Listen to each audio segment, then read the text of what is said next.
Hey guys, welcome back to the channel. This is a story about what if Naruto has harem with Raven Qrow and Salem.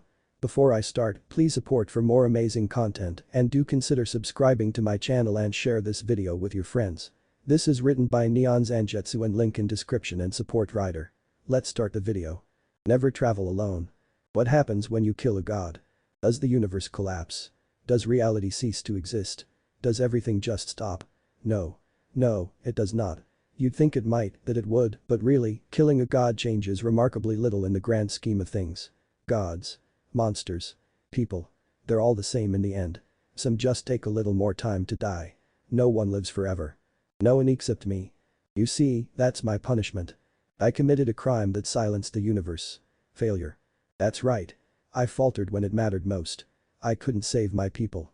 My friends. My world. I burned them all. Long live Naruto. The great exterminator. The man who set his world ablaze. The fool who failed his friends and family. The last shinobi. The lonely god. That's what I am. I watched it happen. I made it happen. I had no choice. I did what had to be done. It was the only way. Kagaya was too powerful. Everything was destroyed. Everyone was gone. She ripped Sakura's head off. Tore Kakashi in half like a straw doll. Blasted a hole in Sasuke's chest and left him to die. I had to watch them all fall. I couldn't save them. Do you have any idea what that's like? The shame? To hold someone in your arms and watch beg. As they choke out their final breaths. To hear their final words to you and know that you can't do a damn thing to save them. Can you even begin to imagine what that's like? Sometimes, I think I've gone mad. In the end, we damned each other. I cracked open Kagaya's chest and crushed her black heart, leaving her to burn with my world, but not before she completed her bloody work. Not before she marked and cast me from my world with her last gasp. It feels like just yesterday, but it's been so long since then. I have lived for over 9,000 years. His last words to me. Don't travel alone. Don't make the mistakes I did. I don't age. Humans decay. You wither and die. Imagine watching that happen to someone you care about. I can never go back. I can never fix it. It's not fair. I'm old enough to know that a longer life isn't always a better one. In the end, you just get tired. Tired of the struggle. Tired of watching everything turn to dust. That's right. Tired. I'm tired of losing everyone. Everything. Traveling alone is better. For eons now I've heard nothing but my own voice, my footsteps and the wind. Keep walking. Keep running. Never look back. Never travel alone, he said. I always will. The sun was already down. With each passing step the shadows grew longer, the darkness stronger ever as the trees pressed in. Each step brought him further and further from civilization. Further down the beaten path. Light from a torch cast faint flickering figures across the worn dirt trail, sending faint tethers dancing beneath dirty boots. A dark cloak flirted about him, shielding him from worst of the light. And still he kept walking. He had to, because he dare not look back. To do so now would show fear. Fear that would surely bring the monsters down upon him like a horde of starving vultures. A howl echoed into the night, faint and distant behind. His shoulders stiffened beneath the cloak. A lonely blue iris peeked over his shoulder, waiting for a response. None came. He shook his head once and kept moving. Glowing red eyes peered out at him in the gloom. Followed by another. Another still. Another. Whiskered cheeks dimpled in a rueful smile beneath. Hello, beasties. They didn't approach.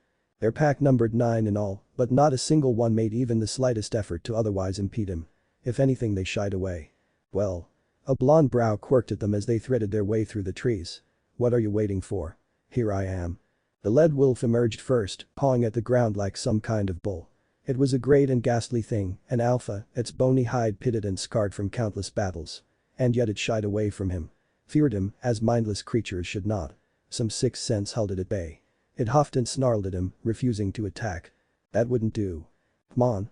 He thumped his chest with a free hand. Come get me. I'm right here. The growl was all he received. He smacked his chest with that same fist. Face me, damn it. In the end, sheer negativity won out. His was a buffet and the creatures couldn't resist for long. The leader lunged. Rasengan. Right into a spiraling azure sphere. The rest died quickly after that. Too quickly. They fell upon him and he tore them apart like the beasts they were. He stomped down on the leader's skull, rendering it so much ash beneath his boot. That was the problem with Grim. They always died too quickly. Everything did. No fun. No challenge. No entertainment. How could he lose himself in a fight if there wasn't a good one to be had? Almost sad, really. Brushing the last of the ash aside from his worn cloak, the lonely warrior went back to the road and set about making camp for the night. It was as good a place as any. In short order he had his tent pitched. His torch was flung atop a pile of gathered logs, birthing a fire with which to warm himself. A brace of rabbits were caught and summarily skinned in short order, then thrown over the flames to cook. He polished off the rabbits and left the rest to warm for later as he drank from his canteen. How long had he been like this? Wandering the wilds, eschewing human contact, killing monsters. He no longer remembered. Perhaps that was for the best. He'd have to return again soon, if only to mend his clothes and boots again. Both were filled with holes. The faint clatter of hooves caught his ear as he began to eat. "Just move on," he muttered, taking a bite of his hard-won meal. Nothing to see here. He tried to ignore them. Really, he did. Anyone traveling this late at night wasn't someone he wanted to trifle with. But the noise came closer, then slowed, no doubt noticing his fire. With a put-upon sigh, he looked up. A caravan. Those didn't travel after dark.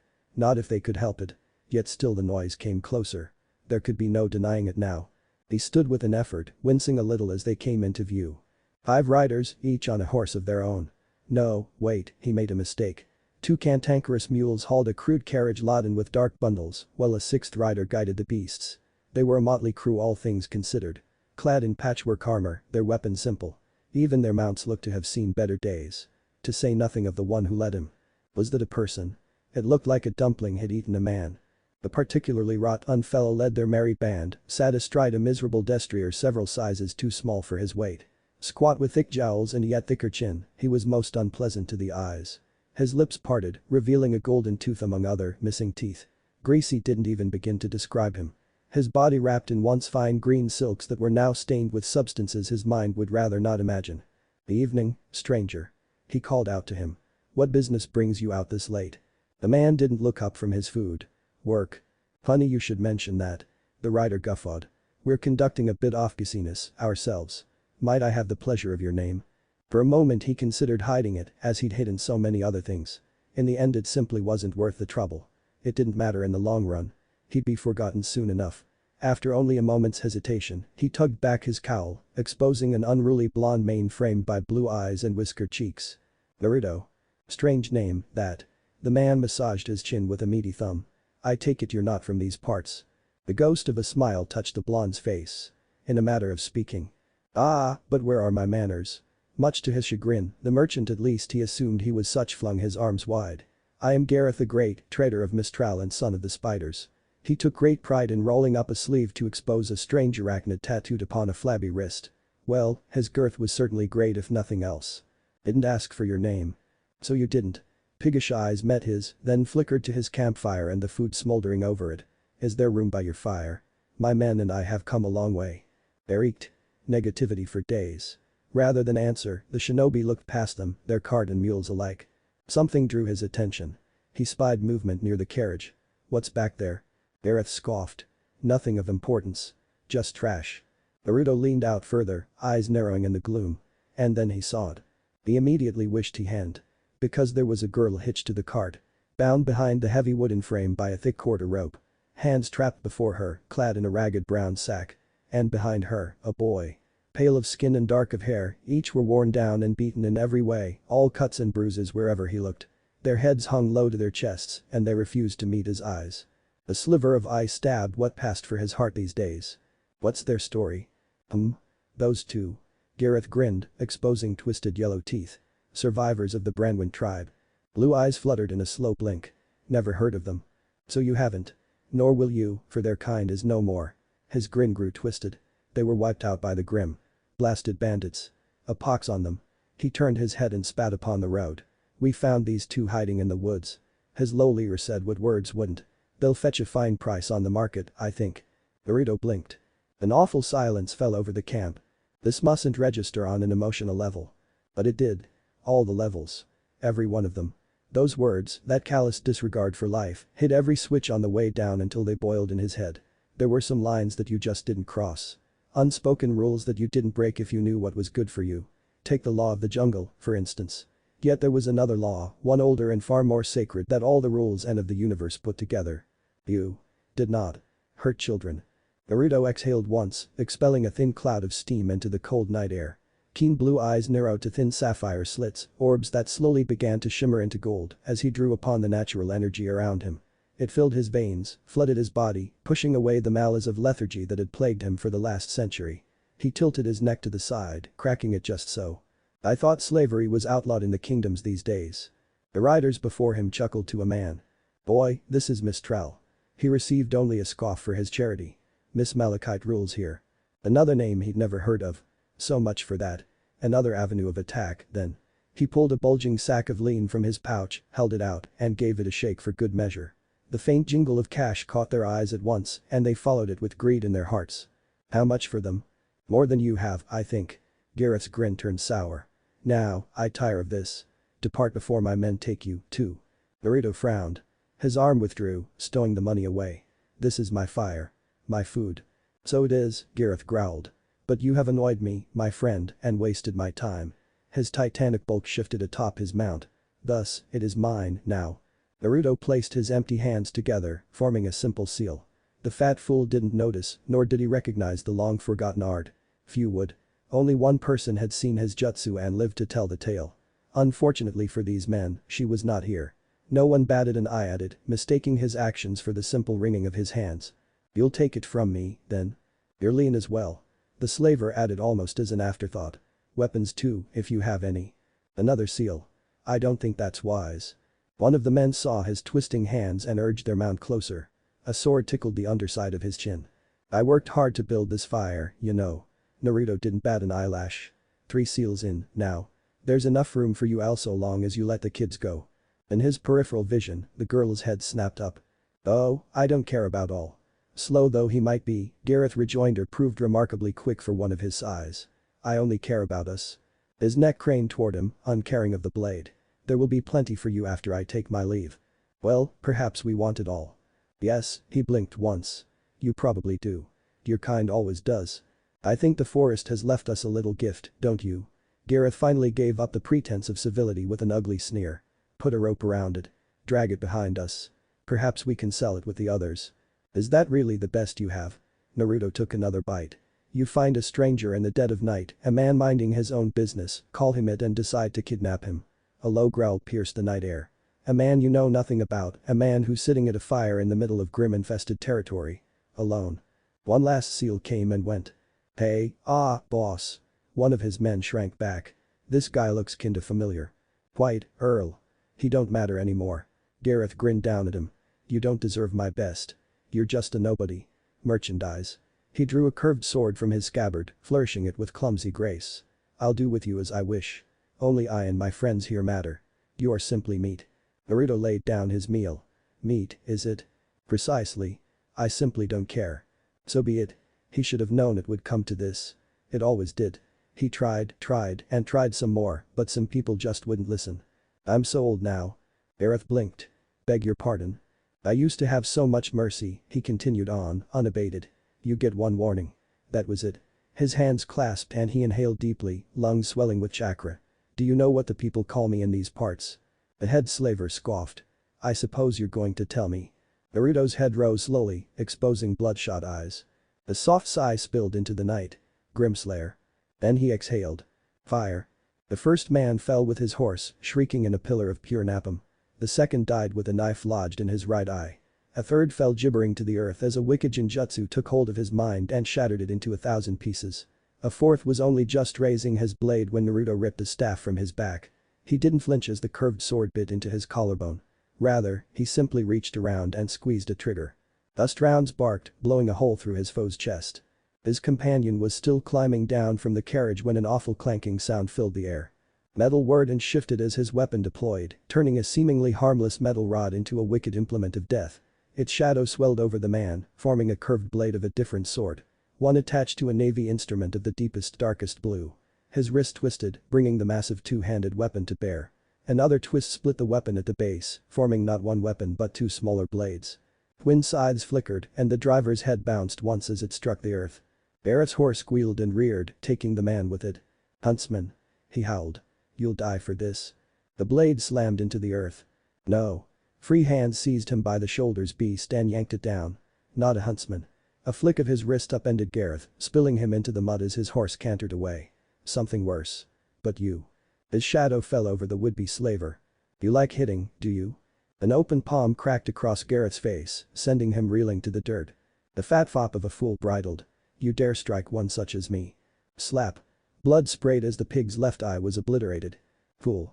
You think you can get away with. Slap. Teeth flew through the air. Stop that. Slap. Why? The Jinchuriki paused at last and cocked his head. Is this wrong? Of course it is. Battered and bruised, Gareth growled up at him. Who do you think I am? The Malachites will hear of this. I think you're a fool. His eyes strayed past him. And no, they won't. For pity's sake, beating up a kid. A hand shot down, grabbing him by Nauthini. Don't think anyone would complain if I killed you. His gaze swept past and found those of the girl. Still bound to the back of the carriage. She saw him and shook her head vigorously. Alright. Death it is, then. WWW8. Gareth stammered out. Why are you doing this? You don't know. Naruto raised his boot. Even in light of all you've done. I'll pay you. Clearly not, for he kept babbling. You're strong, right? You can work for me. His eyes burned with furious fire.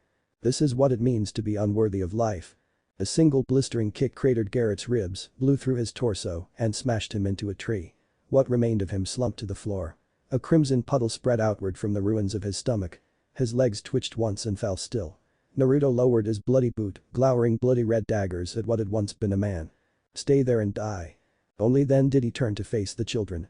The girl he found slumped down on her knees, shielding the boy with her body as she frantically tugged at the ties that bound her. Dirty dark hair hung over her face, obscuring her eyes. She bared her teeth at him in a hiss. Had she gone feral? Stay back. She snapped.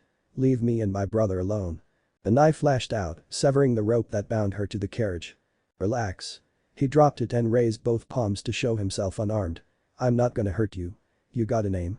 She raised her gaze and he found himself gazing into a startling pair of red eyes, brighter than blood itself. A superstitious sort would say those eyes weren't natural. Didn't matter. He'd seen stranger things in his day, and at the end of this, he knew a harmless child when he saw one. Raven. She rasped at last. My name is Raven. Naruto blinked once. And the boy? Qrow. Came the whisper. Silence. And then. Naruto sighed. Your parents weren't very clever, were they? Hey. In another life, he might have done something more for them. Now. He picked the girl up and plunked her down on the log, followed by her brother. The remains of his dinner were pushed into their hands. They set to at once, devouring his hard-won gains. There.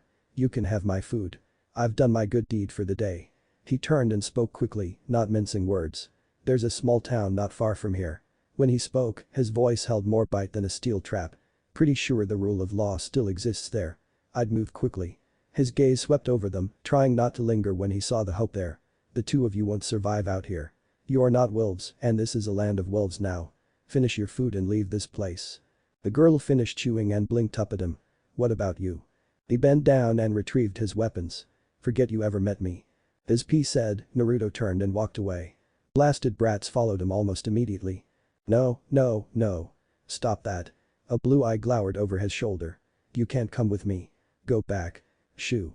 He fixed his gaze forward, ignoring them to the best of his ability, only to hear their little bare feet padding after him. They hadn't expected. So here he doubled his pace. Still, they followed. The realization left him gritting his teeth, yet he kept walking. Raven called out after him. Naruto kept walking. Qrow stumbled and fell, unable to match his sister's pace. Naruto kept walking. Their tears stopped him cold. In hindsight, he wasn't sure who started crying first. Only that they did. He heard a whimper, followed by soft sobs, and then the floodgates opened. Little hitching breaths filled the night, punctuated by soft hiccups. It absolutely rent his heart apart. He missed a step. Slowed. Came a stop. Few are the men who can resist the cries of a child. He was not such a man. Not yet. Alright, alright. He flung up his arms and marched back. Don't cry. I'll take you to the next village myself. But no further. Their faces brightened quickly at his return. Almost too quickly. Cheeky brats. He traveled alone. Or rather, he had. This wouldn't change anything. How little he knew. As ever, the Ember's rule persists. If folks don't like this. Poof, gone, to the void it goes. Poof. Gone. Deleted forever. So by all means, speak up. Raise your voice. Make yourself heard. So in the immortal words of Atlas. Review, would you kindly? It keeps us all alive. Without reviews, we wither and die. Sorry, but that's the truth. Now then, we do hope you enjoy the previews. Read at your own risk, of course. Spoilers. Spoilers. Spoilers. Plot details ahoy. Be warned. Potential previews.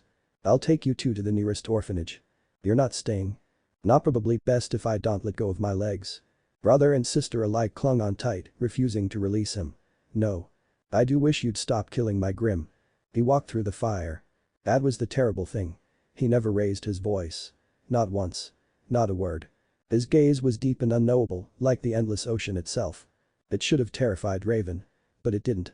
Eat. Raven tore into the meat. Qrow had already downed his portion. Naruto sighed. Such greedy kids. Enough. Don't you dare lay a hand on them. You invited us here to have a discussion. Is this what you call a discussion? Control your emotions. His eyes narrowed. How am I supposed to do that? Just a look was enough. Pain incarnate, stopping his breathing. Irk. How am I supposed to quell my rage towards the woman who wants to execute 2 children? You'll kill her? She was ready to kill a person. I'm sure she was prepared to risk her own life, too. Show those children. Show them your true self. You make them so afraid, so terrified, a pale hand traced his chest, that no one wants to go near you. That's what you are to the world. A reminder. He snarled. Good. The no evil. Eat.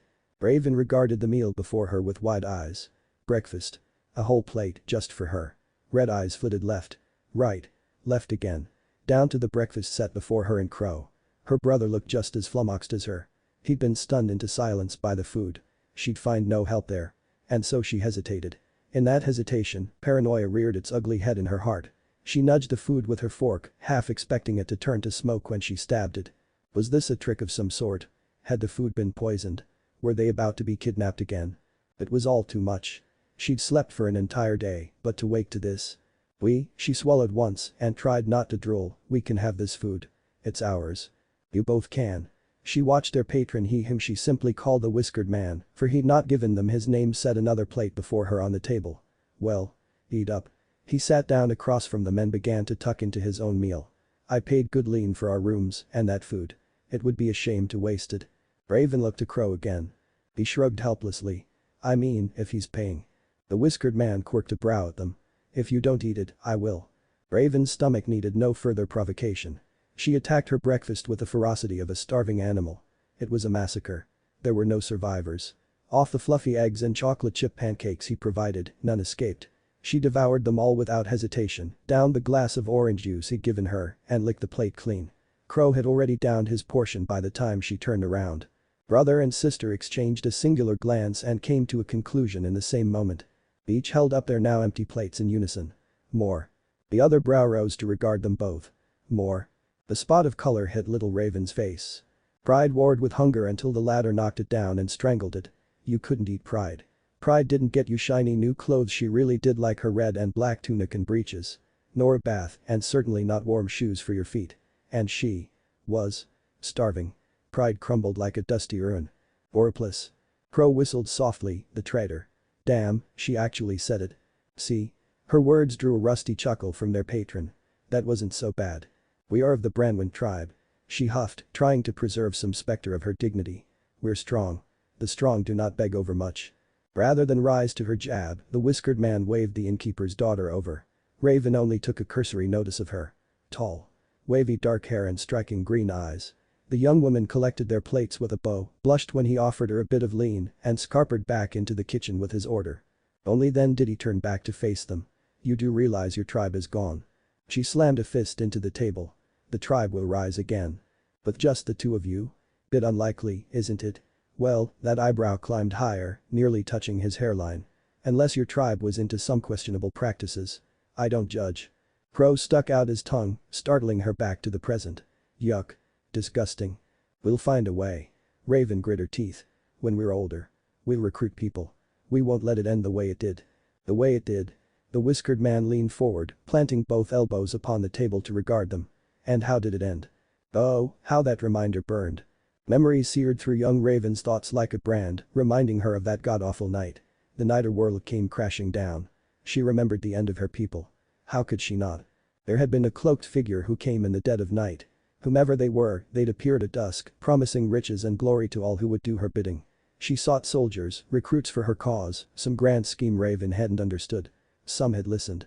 The leader hadn't. Their guest took exception to that. The two of them quarreled loudly and horribly. So much so that most of the camp heard them. Something about bloodlines. They left soon thereafter. In their wake came the Grim. There were no words from them, no promises. Just a relentless tide of black death, one that came again and again until no.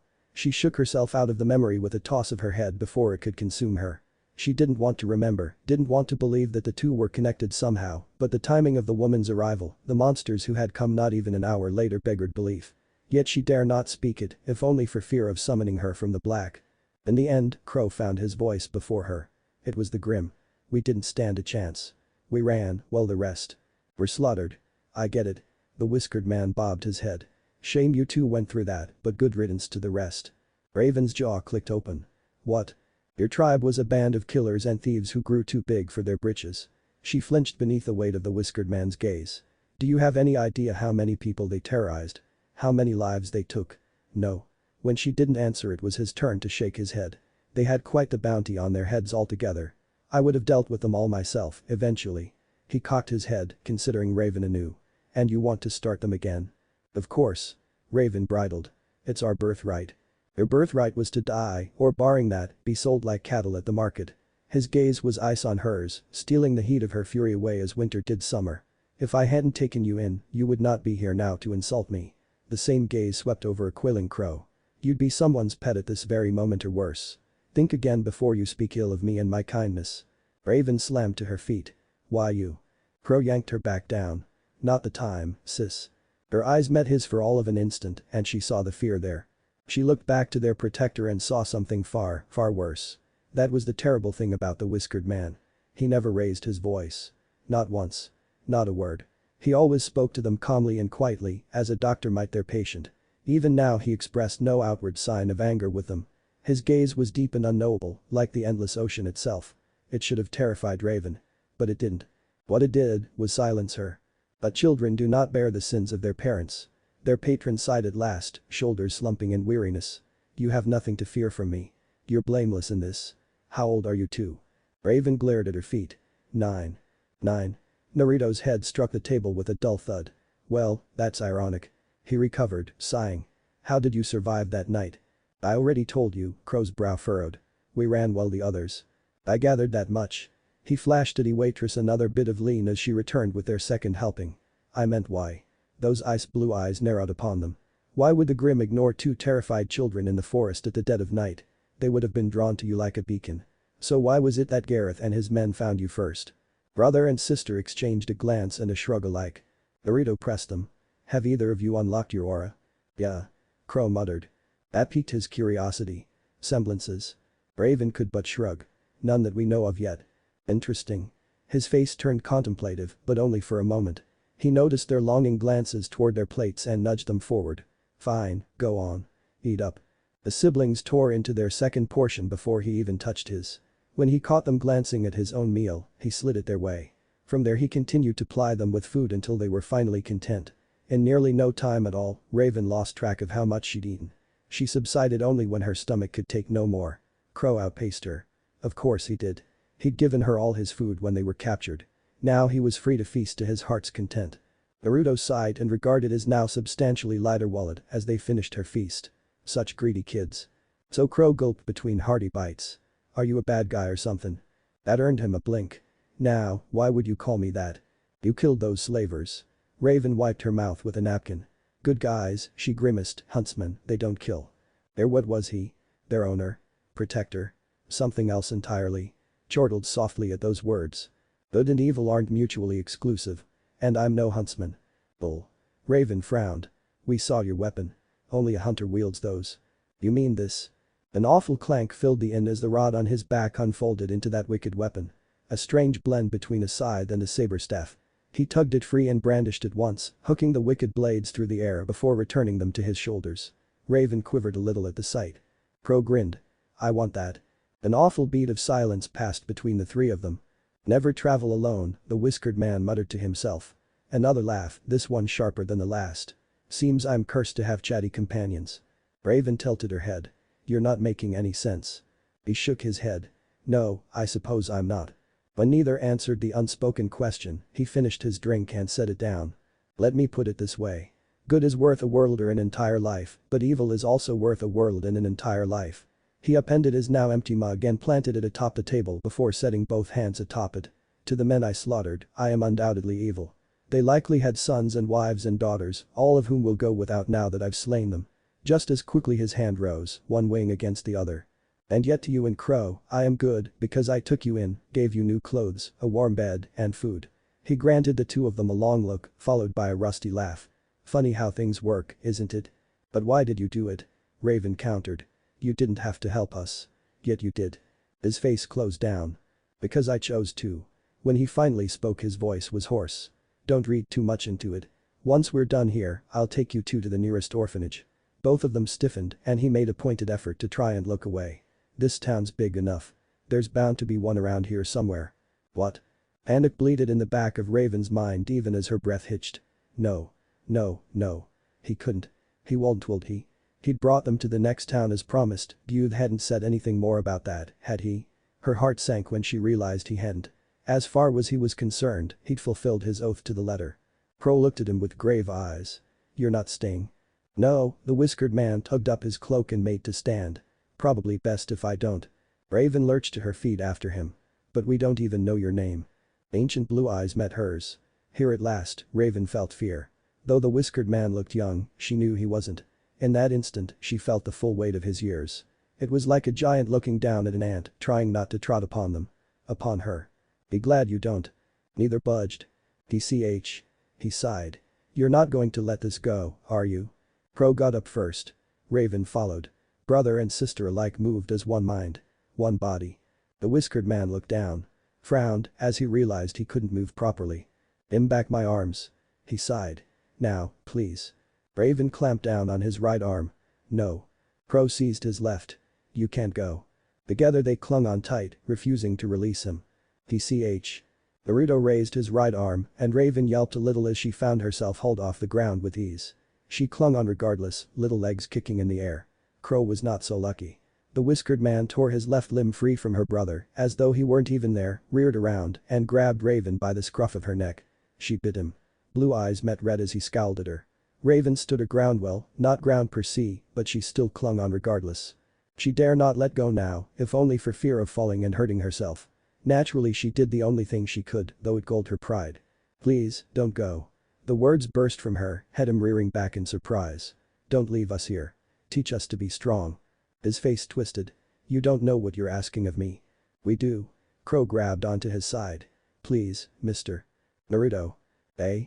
Raven squawked as he summarily pried her from his arm and plunked her down on the floor beside her brother. My name ain't Mr. Baleful blue eyes settled upon the two of them. It's Naruto. Then they hardened. And I'm not gonna. Cold steel settled against the side of his head, leaving the rest unsaid. Raven stiffed. Qrow jerked backward. And Naruto? The newly named blonde blew out a breathy sigh. Thought the ale tasted a little flat. Sorry sir. A not so cheery voice countered, you'll have to take it up with customer service.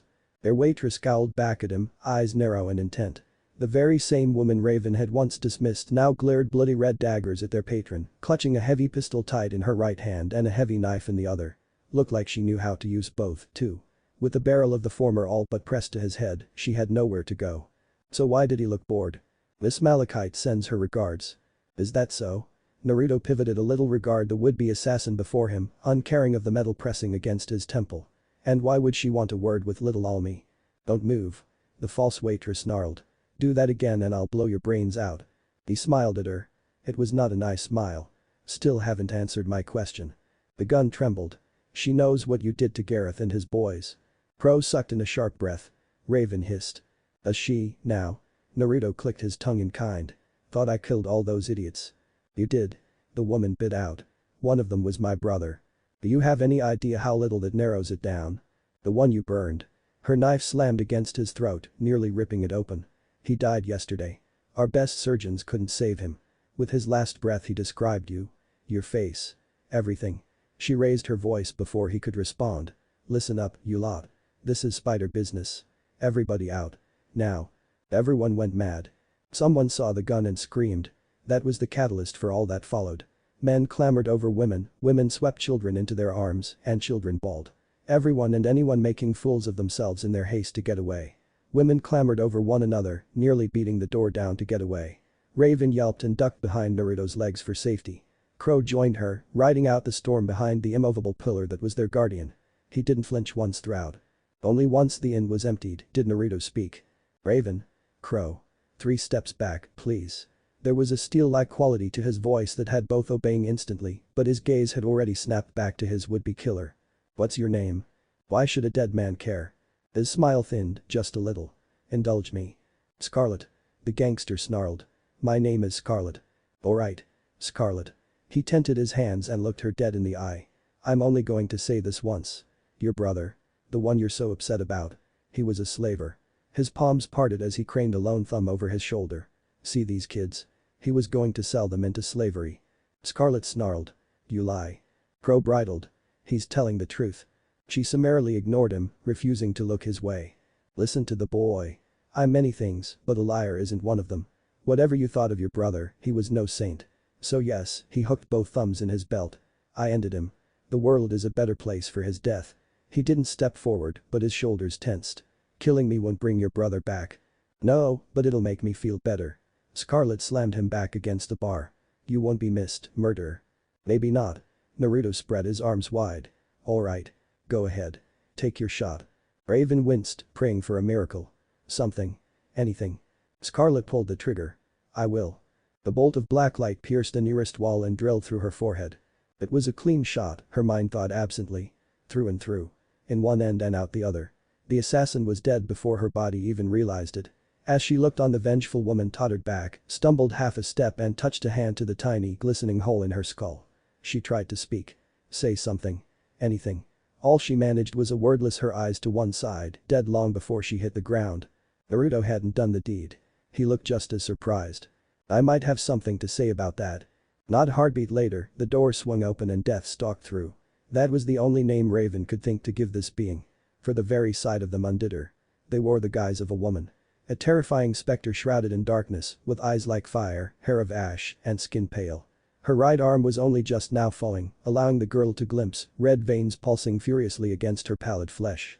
The newcomer glided forward, wholly at her ease. Her stern expression softened at the sight of Naruto. There you are. She took one look at him and paused, placing both hands on her hips. I do wish you'd stop killing my Grim, but I suppose it made it easier to find you this time. For the first time since Raven had met him, their patron was utterly at a loss for words. Eventually he found one. Just one. Salem. The deathly pale woman smiled and glided the rest of the way to meet him. She touched one hand to his whiskered cheek. Hello, old friend. I've missed you. A.N. Didn't see that coming, did you? As ever, the Ember's rule persists. If folks don't like this. Poof, gone, to the void it goes. Poof. Gone. Deleted forever. So by all means, speak up. Raise your voice. Make yourself heard.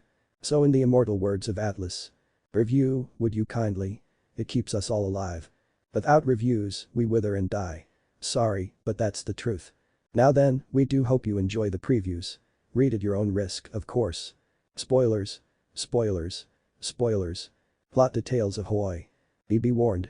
Potential previews. Why are you out of your tower? We had a deal. Now, she smiled, indulge me.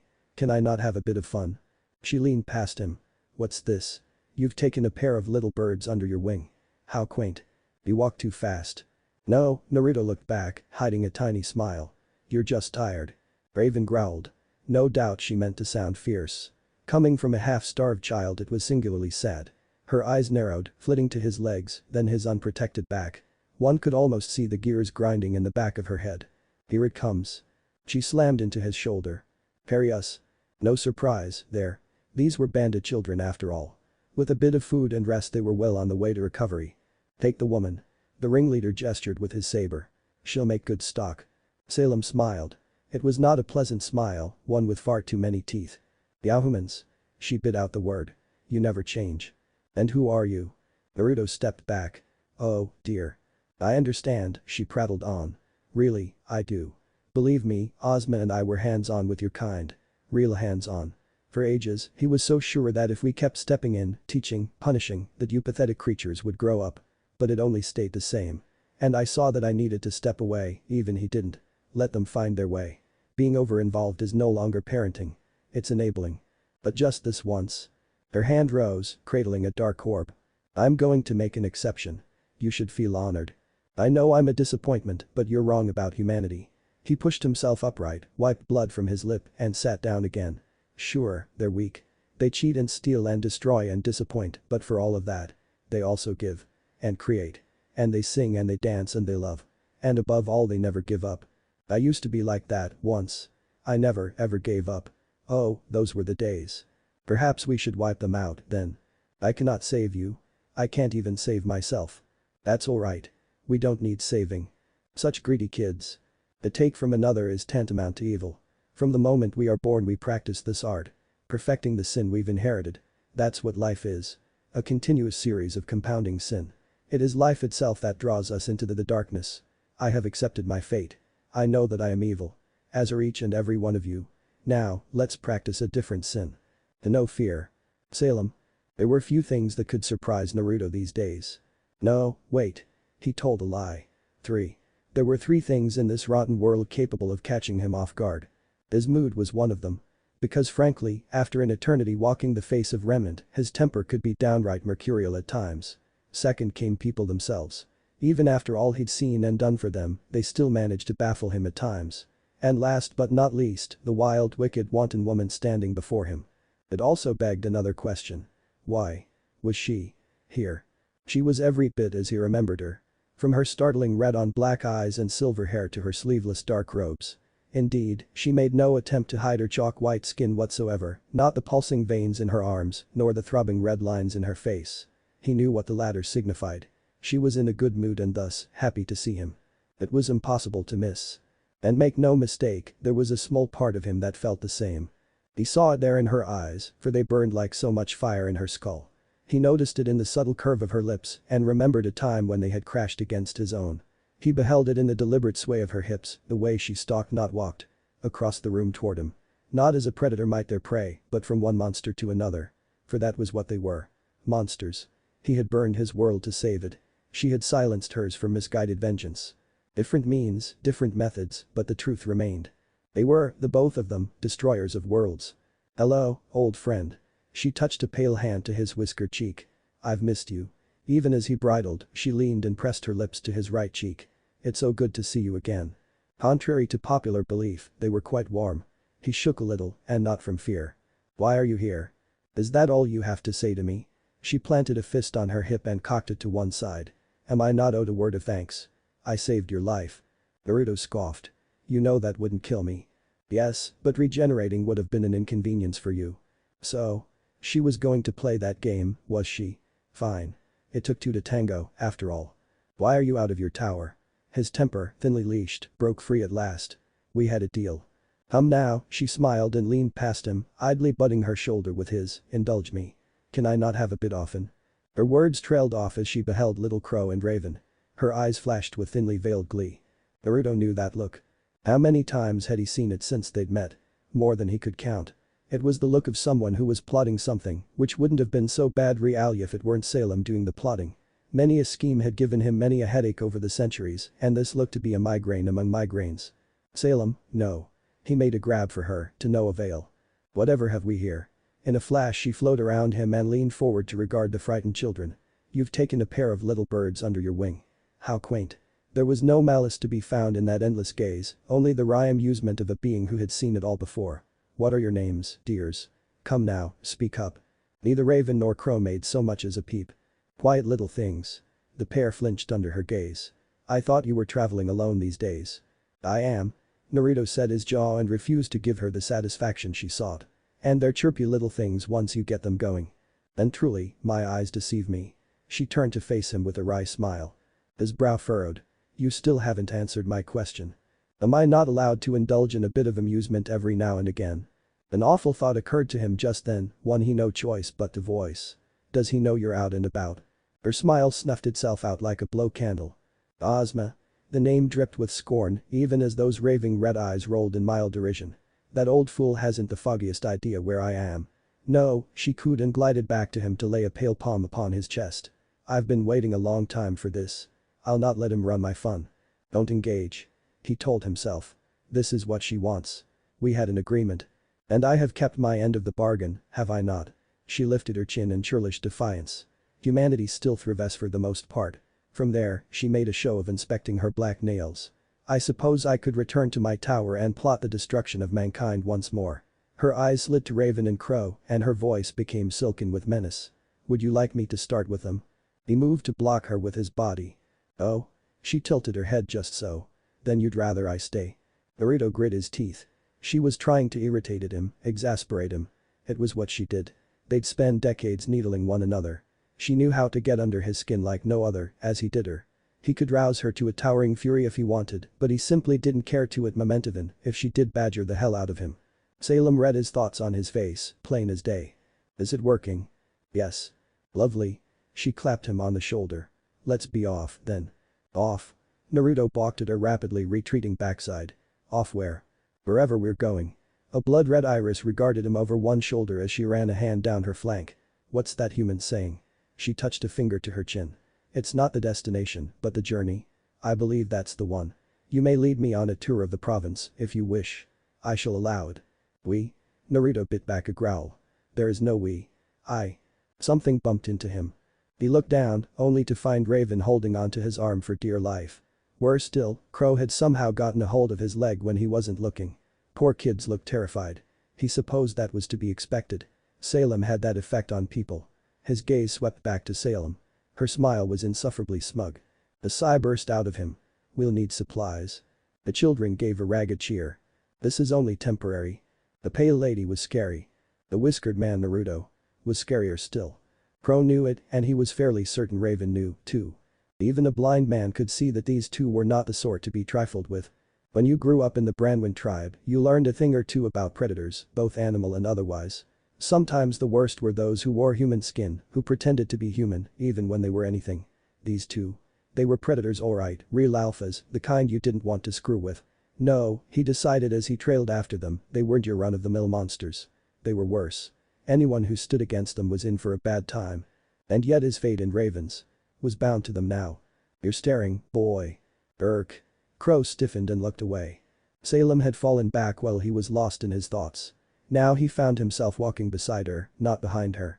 Unlucky him. Wasn't staring. He muttered. You just snuck up on me. The full weight of her gaze was an awful thing. There was a sharpness to it, like a dragon sizing up a baby bird, trying to decide if such a tiny creature was worth the trouble of killing. He hadn't forgotten her veiled threat back there, even if she hadn't acted on it. This was someone close to if not necessarily equal to the whiskered man. Someone who could tear them apart with but a glance. Keeping her happy was in his best interests for the foreseeable future. You know, Salem thumbed her chin suddenly, I always did want a son. Double irk. Ain't that a bit much? His tongue betrayed him before he could think twice.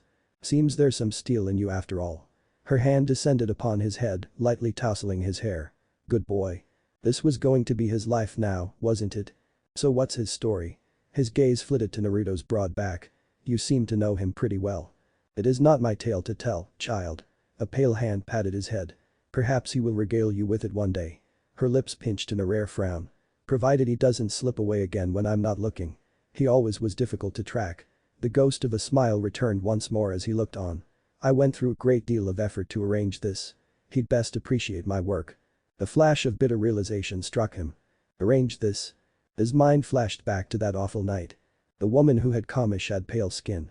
He'd not seen her face, but he had glimpsed her arms and likewise remembered her voice. Rich. Powerful. It was you, wasn't it? He lowered his voice to a low rasp. You're the one who massacred the tribe. Salem granted him a bland look. And if I was? Qrow didn't know how to respond to that, or even if he should for that matter. He stole a glance ahead and found Raven badgering Naruto about something. His reply had her grinning from ear to ear, blissfully unaware of the monster at their back. Neither seemed to hear them. Perhaps that was for the best. No, he decided, it definitely was. Whatever his twin might think, the tribe hadn't been a good place. Least of all for two orphans like them. Still, to just wipe all those people out. Don't you feel anything for them? He grit his teeth. They might have been bad people, but you just snuffed them out like they were nothing. Salem scoffed. Dear boy, do not claim to be righteous in this. It doesn't suit you. She yanked him by the wrist, preventing him from being run down by a passing vehicle. Your tribe reneged on an agreement I made with them centuries ago. When his eyes widened, so too did her smile. It was a bargain made in good faith. The current chieftain didn't wish to honor it. And so he and his paid with their lives. Qrow gulped. What kind of bargain? Salem didn't tell him. I have seen your kind many a time before. I have watched civilizations rise and fall, stood by as entire bloodlines were wiped from this world. And if there is one thing I have learned, it is this. Her finger stabbed forth, jabbing him in the chest. Life goes on. Why did you spare us, then? Why not kill us with the rest? At first. She looked past him. It was a whim. Now. For him. Eh?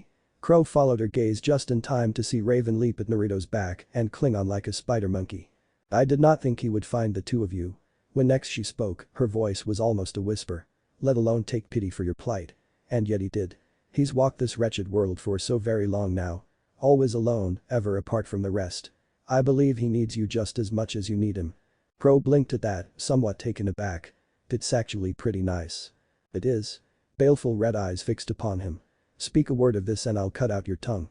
Then she glided away, leaving him to follow. Qrow considered her words as he did. Raven must never now. Predators were dangerous to be sure, but demons were worse. Still, better the devil you knew than the one you didn't. In the end, he followed his newfound family. The whatever end awaited. He walked too fast. No, Naruto looked back, hiding a tiny smile. You're just tired. Raven growled and redoubled her pace. No doubt she meant to sound fierce. Coming from a half-starved child, it was singularly sad. Her eyes narrowed, flitting to his legs, then his unprotected back. One could almost see the gears grinding in the back of her head. Naruto knew what came next. Here it comes. She slammed into his shoulder. Carry me. Naruto grunted a little, but didn't drop her when she latched onto his back. No surprise, there. These were bandit children after all. With a bit of food and rest they were well on the way to recovery. Raven seemed content with her new perch and settled her head onto his shoulder with a pleased hum. Well. At least someone was happy. Only then did he notice that Salem and Qrow were falling behind. Suspicion reared its ugly head. Oi. What are you talking about back there? Nothing. She drew closer, tugging the little vagabond with her. What will you do now? Her words haunted him as they slipped through the streets, a devil's whisper in his ears. Naruto did want to answer her, if only because he knew that was what she wanted. Pushy immortal. Then again, what else could she be? When you lived in eternity, you found small pleasures to keep you going. Salem seemed to be tormenting him, tempting him. Nothing. He growled, shaking a memory aside. Probably go south for a while. Might just stay in the city to resupply first. And how, pray tell, do you intend to do that? She glanced at him askance. You're a wanted man. I've done no wrong. No. She smirked at him. Those of the spiders would say otherwise. He grunted at her. Always the poking, always the prodding. Would she never give up? He supposed he already knew the answer. And really, he didn't give a flying fig about the spiders. They were welcome to try and hunt him down. It wouldn't end well for them. It certainly hadn't for everyone else. Hum now, don't sulk. Salem touched her forehead to his shoulder as they walked. The solution lies right before your eyes. On a whim, he indulged her. And what might that solution be? She turned her head just so, glancing at him from the corner of a dark eye. I'm so very glad you asked. All you have to do is. In the same instant she reached out and clasped his hands in hers. From there she held them up, letting him see how perfectly their palms fit together. Fill them all. Naruto tore his fingers from hers. Salem, no. I can't just waltz into their base and murder everyone I see. Of course you can. She stroked his arm. You've done worse. I don't even know where their base is. Then find it. She huffed. Wipe them out. All of them. Naruto inhaled sharply through his nose. One could only poke a fox so many times before they were bitten. Raven. The sleepy girl stirred between his shoulders and offered a weak yawn. HRMM. He glanced back at her. Off. She climbed down with a grumble and moved to join her brother. The very moment she did, Naruto rounded on Salem with a hiss. Was it wrong that he reveled in the brief flicker of surprise in her eyes? Perhaps. It didn't stop him. He grabbed her by hips and lifted her up. Salem made a tiny noise of surprise. One that was summarily muffled by a harsh crack as he slammed her against a brick wall. Cracks sprawled out behind her in the masonry from the sheer force of the impact. You don't seem to understand. He pulled her closer and held her there, forehead lips hovering over her own. You aren't the boss of me. Or have you forgotten? Her laughter was music to his ears. Careful, now. Her voice was a low purr as she twined one leg within his. Her eyes flashed, lightning diffused through smoky quartz. Don't start something you can't finish. Anger burned through him. I'm perfectly capable of that. Or have you forgotten? Not forgotten, Salem touched his cheek. I merely needed a bit of a reminder. A taste, if you will. She darted forward and kissed him then, biting his lip hard enough to draw blood, if only for a moment. He bit back and she recoiled with a growl. Such a shame. I know I'm a disappointment, but you're wrong about humanity. Naruto pushed her back, wiped blood from his lip where she'd bit him, and kept walking. Sure, they're weak. They cheat and steal and destroy and disappoint, but for all of that, they also give. A finger stabbed at her when she followed and create. And they sing, and they dance and they love. But above all they never give up. I used to be like that, once. A wistful smile tugged at the corner of his mouth. I never, ever gave up. Better times. Perhaps we should wipe them out, after all. She suggested. Erase all but two and start anew. He pivoted on a heel on her. No. We've been over this. No genocide. Listen to me. Raven cried a warning in the same instant that pain blazed through his back. Naruto stumbled half a step. Frowned, as he looked down, found a dagger in his chest, and ripped it free. Bloody metal clattered to the street as he cast it aside. The blow hadn't come from Salem. She was beside him, unarmed and moreover, just as annoyed as he. Really? He craned his neck, tracing the Dirk's path. You have awful timing. I do hate to interrupt, a new voice chimed in merrily a few paces ahead of them, but I'm afraid you have larger concerns. Fingers of ice ran down Naruto's spine. He squinted against the sunlight, already know what he would find there. Qrow swore softly. Not again. Raven absolutely hissed. We have the worst luck. They found themselves blocked by a sea of angry faces crew, nearly 24 in all. He recognized their black and purple armor well enough. The tattoos on their shoulders only further confirmed his suspicions. A rather spindly bald fellow stood at the head of them, a violet mask concealing the lower half of his visage. It did little to hide the scowl beard that bristled beneath. Keen brown eyes regarded them intently. Naruto whirled away from, only to find the way behind them blocked by yet more men. You're getting sloppy. Salem patted his arm. I thought you would have sensed them by now. Well, someone distracted me. Raven bared her teeth. There's too many of them. What do we do? Naruto and Salem exchanged a faintly bemused look. Would you like to go first? The latter asked. Qrow balked. Are you seriously going to fight them? Hush, dear. Salem patted his head. Blue eyes rolled. Let me guess, Naruto straightened with a sigh. Spiders. Indeed, the leader nodded once, eyeing the wound in his chest. You owe us a debt of blood, my friend.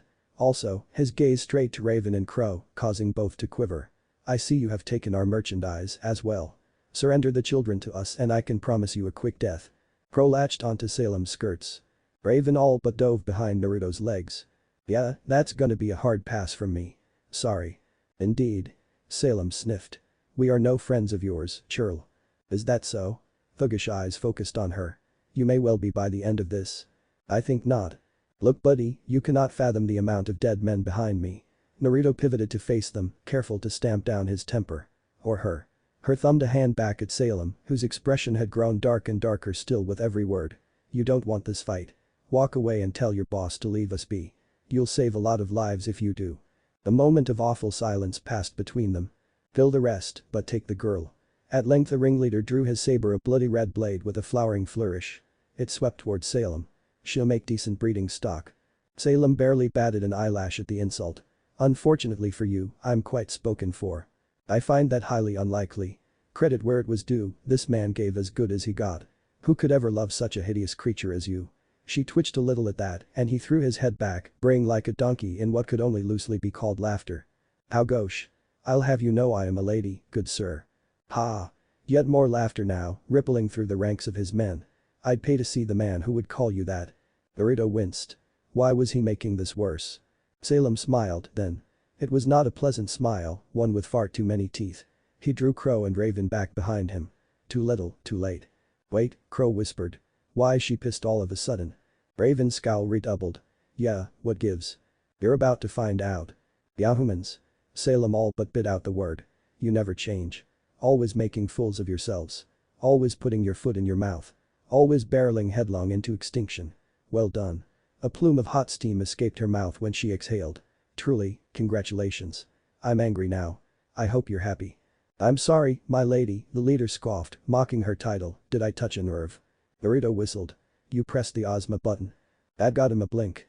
I'm sorry, the what? Salem's head rose, eyes blazing. You shouldn't have done that. Naruto dragged the children even further backward. Here it comes. I understand, she prattled on. Really, I do. Her smile took a wild manic edge. Believe me, Ozma and I were hands-on with your kind. Real hands-on. Her hands began to twitch her sides, fingers wriggling restlessly. For ages, he was so sure that if we kept stepping in, teaching, punishing, that you pathetic creatures would grow up. Sparks flew from her finger as the skies darkened overhead.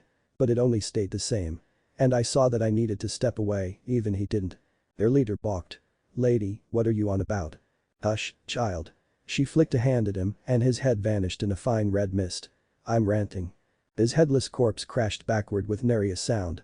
That impressive weapon availed its owner little in death. It crashed to the ground, dead as he. Let them find their way, I said. Salem snarled over the shrieks of fear that followed from his entourage. Being over-involved is no longer parenting. It's enabling but just this once. Raven guffawed. I call dibs on his sword. Salem's hand rose, cradling a dark orb in her palm. I'm going to make an exception. You should feel honored. She didn't give them a chance to reply to her diatribe. Hellish light burned the world black. The spiders did not die well. AN. Do not press the Ozma button. Ozma button equals bad time. And there we go. Work calls. Looking forward to chatting with you all when I get back. As ever, the Embers rule persists. If folks don't like this. Poof, gone, to the void it goes. Poof. Gone. Deleted forever. So by all means, speak up. Raise your voice. Make yourself heard. So in the immortal words of Atlas. Review, would you kindly? It keeps us all alive. Without reviews, we wither and die. Sorry, but that's the truth. Now then, we do hope you enjoy the previews. Read at your own risk, of course. Spoilers. Spoilers. Spoilers. Plot details ahoy. Be warned. Potential previews. Why does everyone keep pressing the Ozma button? Do you want to die? Raven raised her prize and preened like her namesake as she struggled with the scarlet sword. I call dibs. Qrow bridled. No fair. Don't worry, we'll have your weapon custom made. I want a scythe. Salem tittered softly. Of course you do, dear boy. Naruto sighed and reached behind his back. You know, a wise man once said that to take from another is tantamount to evil. He reached up, plucking the scythe from his shoulders. From the moment we are born we practice this art. Perfecting the sin we've inherited. That's what life is. A continuous series of compounding sin. It is life itself that draws us into the darkness. He cracked his neck, producing a horrible pop. I have accepted my fate. I know that I am evil. As are each and every one of you. Now, let's practice a different sin. Then he dove on them. Naruto groaned. We're full up on crazy. Shoo. They did not. For the love of me. Ozpin sneezed. No, surely it's nothing. He went back to work without so much as a second thought. Lionheart whimpered. How can I serve your grace? Salem considered him for a long moment. Is the maiden still hereabouts? Sadly, no. She ran away quite some time ago. The no pain fragment. There was nothing quite like a little murder in the morning. Or the afternoon. Or evening, for that matter. Really, they were all one and the same. Salem certainly thought so as she snapped another spider's neck. So fragile these mortals. Her victim expired with a rasping gasp. To which she whipped him round into his fellows, sending the lot of them sprawling. A surge of black spellfire immolated them where they lay, rendering them so much ash in the wind. Disappointing, this lot. All bark and no bite. Not like. The blade passed through her arm to cut her thought short. Literally. Salem glanced down at her leftmost limb, now resting at her feet in the street. With an air of practiced disdain she bent down, retrieved it and turned to face the responsible party. Red eyes narrowed. She turned to face the perpetrator, scowling at them with their bloody scarlet blade. Really? A pale brow rose. You do realize I can simply regenerate, no? The spider whimpered as she did just that. Mercy. Salem struck him across the face with her severed limb, obliterating his visage. No. And so the slaughter continued. For her, there were as many ways to kill as there were to die. She'd experienced so many now, become so numb to the idea of dying that it no longer fazed her in the least. Death was old hat these days. She made a game of it sometimes. To see how many times she could slay someone before they slew her. Once she'd been gone for an entire day. Once, when she'd quarreled so terribly with a certain blonde that he'd lost his temper with her. Even then she didn't die. 24 hours without a body, her flesh shredded, her bones broken, pieces of her scattered across the land like so much meat. Even that wasn't true death. More a sense of sleep than anything else. She reformed in time, just as she always did. And she endeavored never to anger that blonde again. Tease, yes. Poke and prod. Certainly. She wouldn't mind laying with him again. But anger? Never. Which was precisely why she took such offense to these lowly spiders. On one hand, their dirty deeds allowed her to better find him. On the other, their constant interference threatened to undo all her hard work. Naruto was not the sort to needlessly. So, yes. Death was boring. Immortals, however. Those were few and far between. Remnant had but 3 individuals cursed with undeath. Herself, her dear Ozma, once so proud, once so noble. Now merely a shadow of his former self. And last but not least. The roar of a fox pierced the alleyway and a torrent of broken bodies sailed through the air. Oh, dear. She tutted. Seems they've made him angry. Somehow, the last of them rallied. Forget the blonde. Kill the hag. Salem absolutely hissed. Why does everyone keep pressing the Ozma button? Do you want to die? Hey, Qrow gulped once, boss. Naruto didn't look away from the slaughter. What is it? Mom's scary. She certainly is. What? He swept a spider aside and rounded on the little Branwen. What did you just call her? Nothing. Raven cooed in quiet awe. I want that. No. Salem called back from deeper in the alley, her wounds already sliding shut. You don't. He supposed it was time for him to contribute. They were still getting up when Naruto fell upon them. You know, a wise man once said that to take from another is tantamount to evil. He reached up, plucking the scythe from his shoulders. From the very moment we are born we practice this art. Perfecting the sin we've inherited.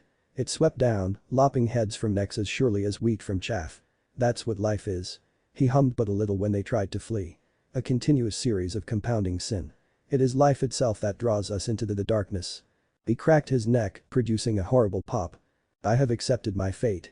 He waded in, weapons twirling. I know that I am evil. As are each and every one of you. For the first time in nearly 300 years, he allowed himself to smile. It was not a pleasant smile. Now, let's practice a different sin. When it was all said and done, the slaughter didn't even take 5 minutes. The squad of spiders died to a man, all save one. Take your pick of the plunder. Salem flicked a hand dismissively toward the children. I need to interrogate this one. Raven and Qrow exchanged a startled look. I call dibs. Raven all but dove on the man who'd been leading the group. Roving red eyes fell upon his blade and the strange bulky sheath beside it. She picked up the former and tore the later from his belt, raised her prize and preened like her namesake as she struggled with the scarlet sword. Qrow bridled. No fair. Don't worry, Naruto patted his head. We'll have your weapon custom made. I want a scythe. Salem tittered softly. Of course you do, dear boy. These children did not know pain. Not the sort he and Salem had known. Raven and Qrow never, ever would. Certainly not if he had anything to say about it. I truly wish I could have made this longer. Work is wearing me out, beating me up, grinding me down. As ever, the Ember's rule persists. If folks don't like this. Poof, gone, to the void it goes. Poof. Gone. Deleted forever. So by all means, speak up. Raise your voice. Make yourself heard. So in the immortal words of Atlas. Review, would you kindly? It keeps us all alive. Without reviews, we wither and die. Sorry, but that's the truth. Now then, we do hope you enjoy the previews. Read at your own risk, of course. Spoilers. Spoilers. Spoilers. Plot details ahoy. Be warned. Potential previews. The booted foot shot out, obliterating the door. Knock, knock. Salem quirked a brow. Never one for subtlety, were you? Such a bad influence on the children. Naruto quirked a brow. This coming from the Queen of the Grim? She reached up to pat his cheek. Fair point, lover. Naruto recoiled. Don't call me that. Why ever not? We had something, once. Can we not have it again? Leonardo whimpered like the craven he was. Yes, yes, of course. I live to serve. Osborn spat out his coffee. Excuse me, James. Could you repeat yourself? Ironwood didn't bat an eye at the coffee staining his uniform. He merely wiped his face with a sigh. They were sighted in Mistral, Oz. A metal hand flung down the newspaper. See for yourself. Poor girl. When was the last time you ate anything? I don't remember. Fair enough. What is your name, child? What's a name? Hello, little maiden. Salem pursed her lips. You know, I've always wanted another child. Solemnant. Bad idea. Even for you. How does the name A strike you? The no life. Mission accomplished. Naruto stepped back slowly. Each step was taken with the utmost of care. He knew the slightest misstep would spell his doom. Thus creating a cornucopia of chaos he had no desire to partake in. Nimble feet carried him back toward the doorway with a surety born of eternity, not once trusting creaky floorboards to hold his weight. He didn't want to wake the kids. Not when they were this tuckered out. After the day they'd had, it was a miracle Qrow and Raven managed to sleep at all, let alone so soundly. He'd half expected them to suffer trauma with all they'd been through. To toss and turn, have awful nightmares or worse. But they didn't. Against all odds there they lay, sprawled out in a single cot, all tangled up in another as they snored peacefully. There would be no such sleep for him. Not tonight and likely not any nights hereafter. There was work to be done. He had miles to go and promises to keep. For now. A sudden jolt of pain left him blinking away startled stars. Naruto caught himself on a wall and shook his head. Just another spurt of dizziness. It would pass. It always did. He shoved it away, pausing to glare at his right hand. An angry red diamond mark glared back at him, wrapped in runic script. It remained inert as always. Must have been his imagination. Are they asleep? Salem's chin came down over his shoulder, her skin cool through the thin fabric of his coat. Anyone else would have jumped. Not him. He'd sensed her coming. Instead, he pressed a tan finger against her lips and glared pale daggers at her. Red eyes rolled in mild aggravation, and together they retreated, closing the door behind them. Warm flames crackled in the heart beyond, flickering firelight framing a comfortable room. Salem paused before it, body limned in the waning light. Why are you staring? Naruto clicked his tongue once and looked away. Say what you would about the Queen of the Grim, but she had connections. Or rather, she'd gone to great lengths to forge them since their last meeting. Who knew she had the headmaster of Haven under her thumb? That was new, to him at least. She hadn't any such servants 3 centuries ago. It was a strange sensation, owing her his gratitude. This was the one place the spiders wouldn't dare strike at. If only for fear of turning the city's huntsmen and huntresses against them. Salem had undoubtedly done him a favor this night. Now if only she'd stop being so insufferably smug about it. It was merely a question, beloved. She tutted and turned to face him as he stormed to the window and latched it. No need to take offense. Thorns of doubt and regret crawled round his heart. Don't call me that. Why ever not? We had something once. Her hand trailed his cheek as she walked past, hip swaying. We could have it again. Bodies tangled together, her head tilting back as she moaned his name. Naruto blinked the memory away and latched the main door with harsh slam. Just because we could doesn't mean we should. No.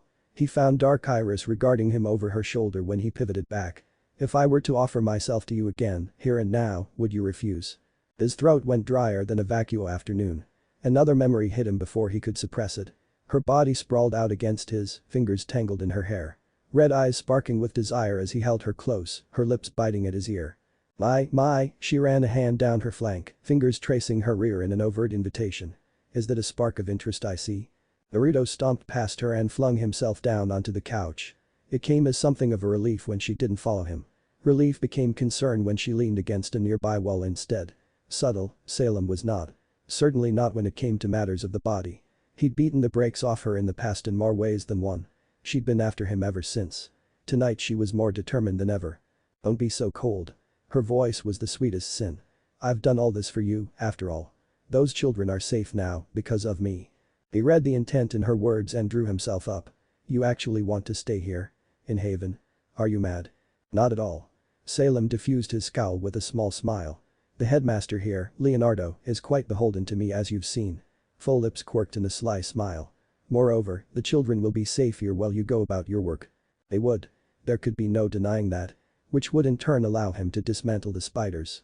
No spiders, no hunt, and no hunt meant no danger. It might be better to simply eradicate Mistral's underworld while he was at Ida if only he could do such a thing in one night. Not for the first time, he wondered if he'd made the right choice in taking them in. She saw his hesitation, clever witch that she was. You really are fond of them, aren't you? Now it was his turn to scoff. They've grown on me. Salem made a pleased noise. Oh. Like a fungus. Aha. Is this all a game to you? His emotions, usually so slow to stir, roused at a remark. Yes, I don't want any harm to come to them. There. I said it. He snapped his fingers, conjuring a tiny spark of flame. I'd kill to keep them safe. Happy now? It guttered out, smothered, as his fingers closed around it.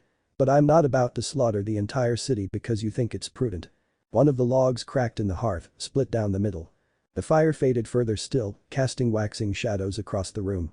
Salem remained in the dark while he sat on the edge of the light. Ebony tethers touched his left leg, and for a singularly wild moment he wondered if they would try to drag him deeper into it. 2 monsters. 2 immortals, each of their own making. Neither moved. Salem's gaze shimmered in the low luminescence. Pointless lives will die pointless deaths, Naruto. No. He clasped his hands out a single, shuddering breath. Those lost lives will never return. Some deserve death, sure, but I won't slaughter them wholesale. It's easier to see them as they are. She stepped forward and knelt, cupping his face in her hand. Why care for those you've never met? Gold sparked through his eyes. How many lives have you snuffed out? She favored him with a small, sad smile. Do you remember how much bread you've eaten in your life? Left unfed, the flames withered yet further. Darkness crept in. Learn to see the world as I do, I beg of you. Her voice was an earnest plea. You say you care for these teeming masses when they would forsake you at the drop of a hat. But I won't forsake you, Naruto. Her forehead touched his, lips a hair's-breadth away. I never have. I never will. Her nose brushed his, soulful scarlet eyes meeting wary blue. Think of all we could accomplish together if we joined forces again. Your children would have nothing to fear. I'd care for them as though they were my own. Imagine what we could create. In a flash of shadow she released him and stood. Or we could destroy. A pale hand flashed out and the fire flared behind her, bathing the room in wrathful amber glow. Cause the death of countless lives in selfish battle again and again and again, her hands curled into cold fists, causing the heat in the heart to shrink anew until the world is dead. Is that what you really want? Naruto grit his teeth. What do you take life for, exactly? Metal clicked and whirled as his scythe unfurled from his back. It swung up, mere inches from her face. What do you find so entertaining? What's so amusing about this? Nothing is amusing about it. Here at last, she flinched. I only speak the truth. I didn't come here to quarrel with you. Didn't you? His voice rose in a challenge as he climbed to his feet. Raven Qrow will never have a normal childhood now. Because of you. She batted his scythe down and lost a hand for it. Tearing the weapon from his grasp. It clattered to the floor and she stepped over it. Her hand had regenerated by the time she reached him. Because of us. Her hands curled around his. I was the one to start this, perhaps, but you found those children. You took them in. That was your choice. Not mine. She leaned in and kissed him fully. Her lips were ice cold as she pulled away. Perhaps it's time you learn to take responsibility for your actions. Another kiss, long and lingering. Or are you no better than Ozma? You said you were, once. He had, and there was still a part of him that wondered how he'd managed to corral Salem in the fist place. She clearly wasn't listening to him. Damn it, Salem. Blast her. She didn't make a lick of sense sometimes. Speak plainly already. What do you want? Your heart. She was frank, he'd give her that. Among other things. A hand graced her flat stomach. Seeing you those little ones has made me curious. Her eyes lifted to meet his, regarding him beneath lustrous long lashes. I wouldn't say no to a child of my own. Another unpleasant memory racked Naruto's mind. It didn't work. I'm sorry. The blonde brow quirked. We tried that. Then we shall try again. She lifted her chin at him in subtle defiance. As many times as it takes. I've learned the proper spells and made the necessary preparations. Ah. He coughed. You must be joking. She didn't bat so much as an eyelash, confounding him even further now. Maternity magic is a thing. Would you believe me if I said yes? I'm a horrible father. He flailed for an objection. You seem to be doing just fine with the Branwen twins. No, no, no. Naruto shoved the thought down and whirled away from her before it could take root in his mind. Didn't even want to consider this madness. They had to get out of Mistral, or barring that, eradicate the spiders entirely. Perhaps both. Either way, he didn't want to settle down here. He couldn't afford to. Enough. We have work to do, there's no time for. We? Salem tilted her head, strands of pale hair falling across her right eye. Her smile was nothing short of triumphant. You said we, just now. Naruto cursed himself for the slip of the tongue. You know what I meant. Do I? Her smile became coy. You're so difficult to read these days. I, however, she reached up to her shoulders, prefer to be more direct. To be fair, Naruto realized what she intended. For once in his life he wasn't quite quick enough. By the time he understood her intentions it was too late. Her hands had traveled the rest of the way up. From there she did something with her fingers and… snip. Her dress pooled at her ankles with the faintest rustle of fabrics. If his throat had been dry before, now it was positively arid. When you were immortal, ageless, eternal your body didn't change. Salem henned. She was every bit as he remembered. Things had been good back then, almost nostalgically so. Even now there was a part of him that still longed for those halcyon days. Well, she planted a hand on her bare hip. If you won't come to me, I'll come to you. The palm settled against his chest and pushed him down onto the couch. When he tried to rise, she climbed into his lap. When he made to protest, she slammed her mouth against his, muffling his argument. When his hand pushed on her shoulder she held him close, whispering sweet nothings in his ear. It shattered the last tenuous thread of his self-control. His arms tightened around her flank and she made a pleased noise against him. Yes, she cooed, bending to kiss his throat, that's the way. Let go. For once, for that night, he finally did. He let go of all of it. Released his frustrations with her. It was too much to hope Salem wouldn't scheme further. What was the saying? Keep your friends close. And your enemies closer. A.N. Pushy Salem is amusing Salem. And there we are. I truly wish I could have made this longer. Work is wearing me out, beating me up, grinding me down. As ever, the Ember's rule persists. If folks don't like this tale, then I'll not continue it. I can't bear to write something folks don't like. By all means, speak up. Raise your voice. Make yourself heard. So in the immortal words of Atlas. Review, would you kindly? It keeps us all alive. Without reviews, we wither and die. Sorry, but that's the truth. Now then, we do hope you enjoy the previews. Read at your own risk, of course. Spoilers. Spoilers. Spoilers. Plot details ahoy. Be warned. Potential previews. I didn't agree to hunt for a maiden. Now, what's one more child? You're already raising two. You raise this one, then. We don't even know who she is, let alone how old she might be. She quirked a brow. You want me to raise a child? Alone? Fair point. Osmond's blood was pure caffeine. It had been shaping up to be such a nice evening too. Osmond spat out his coffee. Excuse me, James. Could you repeat yourself? Ironwood didn't bat an eye at the black stain upon his uniform. He merely wiped his face with a sigh. Salem was sighted in Mistral, Oz. A metal hand flung down the newspaper. You know full well what this means. We must act. Who knew what dastardly deeds they were planning? They say spiders are scary. Nasty, frightening things. And they are. But I've seen worse. I've seen demons. Raven. Get off him. He started it. She climbed off her victim with a scowl. He called me pretty. He was complimenting you, you fool girl. Oh. What a girl. The boy had dirty blonde hair. Naruto's gaze zeroed in on him. No, we're not doing this. Salem exhaled sharply. Amateur. Her hands snaked out, impossibly long, snaring them by the throat. In the same motion she whipped her elongated arm back, whipping her would-be attacker into the air. Qrow whistled. Wow. He flew. The no terror interlude. Knock, knock. A vicious kick came a-knocking and the doors went a-walkin'. Young Raven was quite pleased with the results, all things considered. The spiders within. Somewhat less so. Shouts went up as the doorframe hurtled inward, mowing down nearly a dozen armed men and women. For once, those who possessed aura were the unlucky ones. Because they survived. Those who didn't perished quickly, which was really a mercy given what who awaited on them on the other side. They saw a shadow in the smoke and opened fire. A hail of dust rounds ripped forth to clatter against a golden arm. Hello, there. Its owner's voice emerged as a low growl. Can your boss come out to die? My. Salem quirked a brow as she stepped out the smoke beside him. Her wounds were already closing. Never one for subtlety, were you? Such a bad influence on the children. Naruto rolled his eyes. This coming from the Queen of the Grim? She reached up to pat his cheek. Fair point, lover. He sighed. Don't call me that. As you say. The call what followed chaos would have been an understatement. Raven couldn't see it properly behind her parents, but she could hear the sounds as they waded into the warehouse. And what sounds they were. Aura broke and dust cracked, bodies hit the floor, and blood sizzled. All the while, she never once felt fear. Why should she? She and Qrow were safe here, shepherded away by the spiders by a herd of clones, while Papa and Mama, although she was still hesitant to say the words aloud, rooted the rest out. Naruto showed little mercy and Salem even less. Those he spared she decimated. Some were blasted apart. Others caught in terrible illusions that left them rending their face with their hands. Still more she dragged into her shadow. Those were not seen again.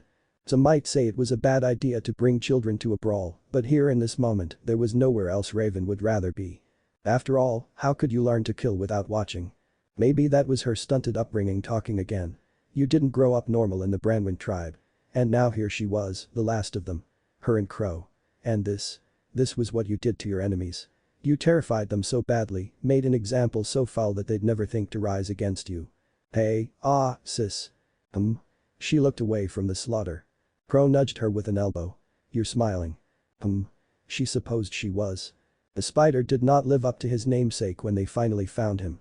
A fat ugly man hunched over a throne of bones. His face was jowled, his head bald, his beard silver, body draped in robes of purple. He looked old. Frail. His sunken eyes told Raven all she needed to know. He knew his days were numbered. It was merely a matter of making his last stand. She wondered if he would be a good one. His gang had tried to sell her and Qrow into slavery.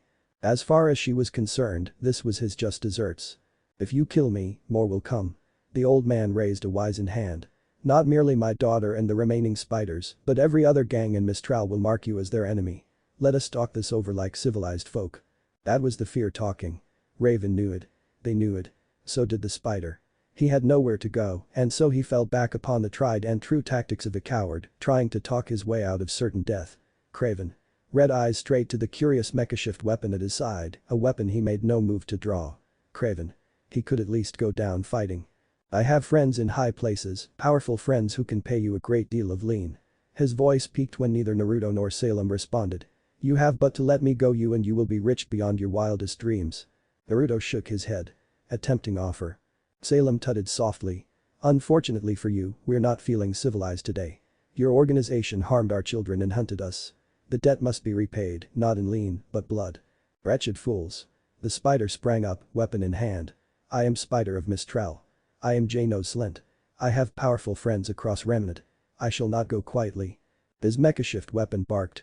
Salem stepped before of Naruto and took the round meant for him. A bullet dead center in the forehead. Naruto clicked his tongue and looked away. You shoulda did that. She touched a pale finger and exhaled sharply. Amateur. The spider flinched. You're no woman you are. Salem smiled. It was not a nice smile. Death. Her hand snaked out, growing impossibly long, to snare the spider by the throat. Her forehead kissed his as the man whimpered. And I don't mean it metaphorically, she stalked forward, voice low, arm contracting as she approached him. Or rhetorically, or poetically or theoretically, or any other fancy way. A free hand stroked his in a gentle caress, only to seize his face and pinch, black nails drawing blood as they dug into his cheek. I am Death. I am Salem. I am Queen of the Grim. I have walked the face of this planet for eons. I will scour this world clean of all who dare oppose me. And Yao just tried to shoot the man I love. Nagudbi. With an almost the same motion she whipped her elongated arm back, whipping a squealing J-Nose away into the air. He struck the high ceiling above with an awful crack. He might have begged for mercy. Impossible to tell. Didn't matter in any case. Another flick of Salem elongated wrist slammed him through a crumbling wall. Back. Forth. Back again now. Raven clapped happily at the sight. Qrow whistled, following with his eyes. Wow. She's really making him fly up there. J-Nose was still flying when Salem brought him crashing down on his neck. An ominous crack filled the warehouse. Osmond's blood was pure caffeine. It had been shaping up to be such a nice morning too. A simple bliss-filled day with his mug in hand. No longer. Only moments ago he'd spat it out. Now his rest was cold, tasting like so much tar in his mouth. He choked it down and swallowed. Excuse me, James. Would you care to repeat yourself? Ironwood didn't bat an eye at the black stain upon his uniform. He merely wiped his face with a sigh. Salem was sighted in Mistral, Oz. A metal hand flung down the newspaper on his desk. 2 gangs were eradicated 3 days ago. We have eyewitness testimony placing her at the scene. She was seen coming to and fro from Haven Academy unmolested. We saw him there as well. He'd feared as much. Salem could be terribly persuasive. And what of Leonardo? Nothing. He hasn't returned my calls. You know full well what this means. His old friend slammed a fist down on the desk. She's after the relic. We must act. Osmond pinched the bridge of his nose with a sigh. Yesies, he supposed they should. Who knew what dastardly deeds she was planning? And why on earth was Naruto in Mistral? And there you have it. One head was lopped off the spider, but another may soon take its place. Ergo, Miranda moving up in the organization, becoming the true leader of the spiders, etc. AIND short, I know, but I'm not feeling well and trying to shake off the rust. Here's to more SOON. As ever, the Ember's rule persists. If folks don't like this tale, then I'll not continue it. I can't bear to write something folks don't like. By all means, speak up. Raise your voice. Make yourself heard. So in the immortal words of Atlas. Review, would you kindly? It keeps us all alive. Without reviews, we wither and die. Sorry, but that's the truth. Now then, we do hope you enjoy the previews. Read at your own risk, of course. Spoilers. Spoilers. Spoilers. Plot details ahoy. Be warned. What if Naruto has harem with Raven Qrow and Salem? End here, and thanks for watching my video till the end.